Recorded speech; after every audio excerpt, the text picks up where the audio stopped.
Dokdo, an EC History Essay by Kevin-Horan. Between the land of the morning calm and the land of the rising sun, there is a body of water, the East Sea, for the one nation, the Sea of Japan for the other. Within the sea there is a group of islands, Dokdo for one, Takashima for the other. Two names for both sea and land, one for each nation. But what are these two natural wonders that both nations claim as their own, and how can we understand them in order to better understand why they are so fiercely contested? For both the Democratic People's Republic of Korea and the Republic of Korea, and Japan, this is no easy undertaking, but one exceptionally worthy of further exploration. To further understand the pivotal role the islands and the name of the sea hold to these two nations, it is important to try and understand the long and complex relationship between the Korean Peninsula and the islands of Japan. During the Neolithic period, peoples between the Korean Peninsula and the islands of Japan most likely had contact due to lower sea levels and the proximity of the two areas. The recorded contact between the two areas would occur in the 3rd century with the Korean kingdoms of Goguryeo, Baekje, Silla, and the Gaya kingdoms. Beginning to explore and commiserate with Japanese islands, particularly the Kyushu Island.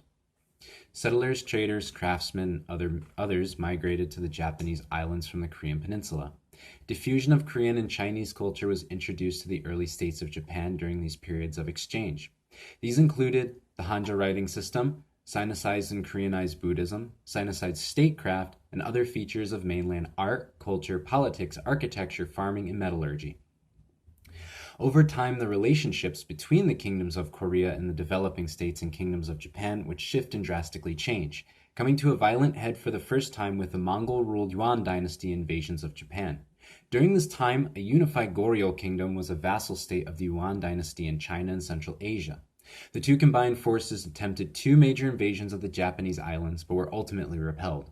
The next major struggle between the two nations would occur in 1592 until 1598 with the Imjin War, the attempted invasions of the Asian mainland by Toyotomi Hideyoshi. The war resulted in the wide-scale destruction of thousands of years of Korean cultural heritage.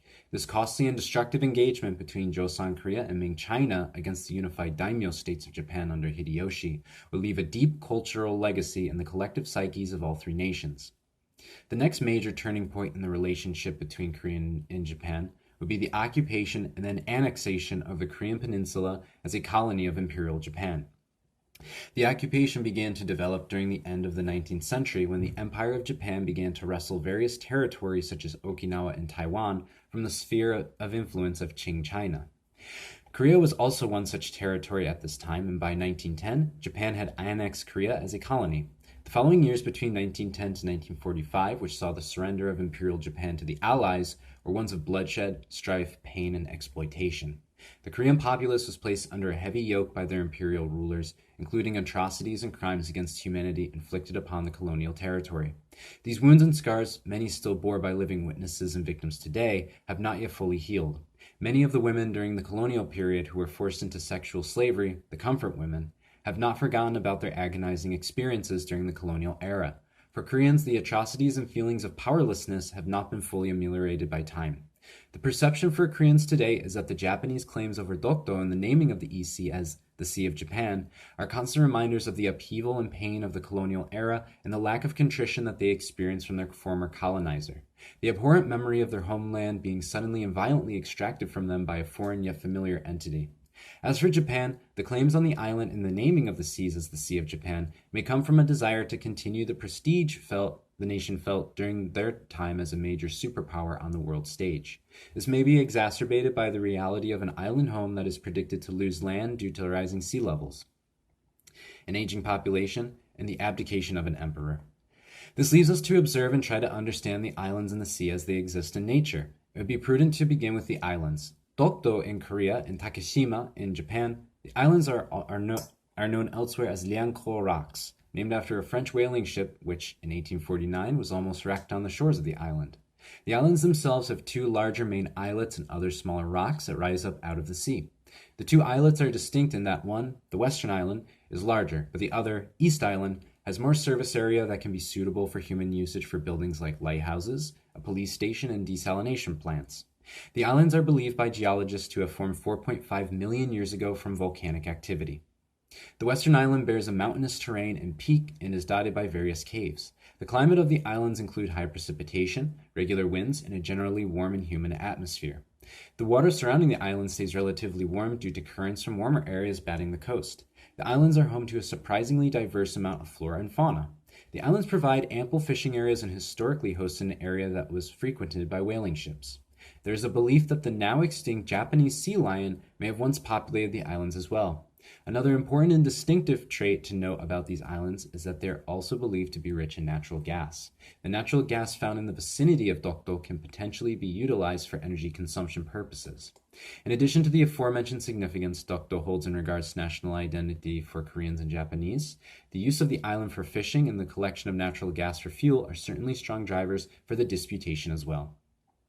As for the EC, there is much to be said for its unique nature and value as a maritime breadbasket for the nations that surround it. It is believed that over 3,000 different species of plants and animals inhabit the Sea of Japan. The sea possesses a lower level of salinity and a relative high level of dissolved or saturated oxygen. These factors allow for the sea to be plentiful with biodiversity.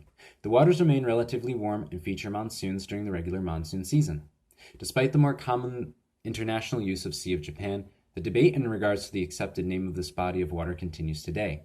The Korean position is one of more historical legacy, whereas the Japanese stance is one of international recognition. The Korean evidence supporting the name EC is far more antiquated and thus arguably more authoritative.